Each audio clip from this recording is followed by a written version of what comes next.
நாமக்கல் கோழிப்பண்ணை அதிபர் வீட்டில் ஐடி ரெய்டு நடந்திருக்கிறது. அதிகாரிகள் சோதனையில் ஈடுபட்டு வருகிறார்கள்.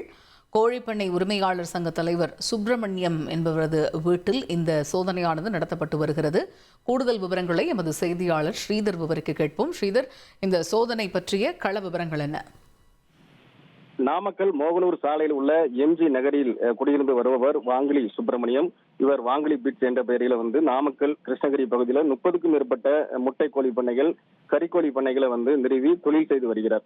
மேலும் தமிழ்நாடு முட்டை கோழி மார்க்கெட்டிங் அசோசியேஷன் தலைவராகவும் அவர் இருந்து வருகிறார். இந்த நிலையில் வருமானத்திற்கு அதிகமாக சொத்து சேர்த்ததாக வந்த புகாரின் அடிப்படையில் சென்னை, திருச்சி, ஈரோடு, கோவை உள்ளிட்ட பகுதியிலிருந்து வந்த வருமான வரித்துறை அதிகாரிகள் திடீரென அவருடைய எம்ஜி நகரில் உள்ள வீடு மற்றும் அதன் அருகே உள்ள வெங்கடேஸ்வரா நிதி நிறுவனம், அருணை சிட்பண்ட் ஆகிய பகுதிகளில் வருமான வரித்துறை அதிகாரிகள் காலை முதலே சோதனையில் ஈடுபட்டு வருகின்றனர்.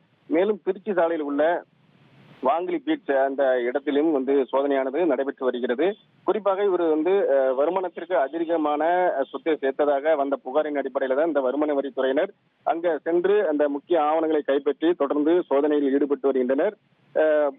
இந்த சோதனையின் முடிவில் தான் அவர் எவ்வளவு வருமானத்திற்கு அதிகமாக சொத்து சேர்த்தார் என்பது குறித்து முழு விவரங்களும் தெரிய வரும். கோழிப்பண்ணை அதிபர் வீட்டில் வருமான வரித்துறை அதிகாரிகள் சோதனை நடத்தி வருவது நாமக்கல்லில் உள்ள கோழிப்பண்ணையாளர்கள் மத்தியில் பெரும் பரபரப்பை ஏற்படுத்தியுள்ளது. தகவல்களுக்கு நன்றி ஸ்ரீதர். ட்ரெண்ட ஃப்ரெண்ட் ஆக்கிக்கோங்க. தந்தி டிவியின் சப்ஸ்கிரைபர்ஸ் அண்ட் ஃபாலோவர்ஸ் குடும்பத்துல நீங்களும் இணையுங்க.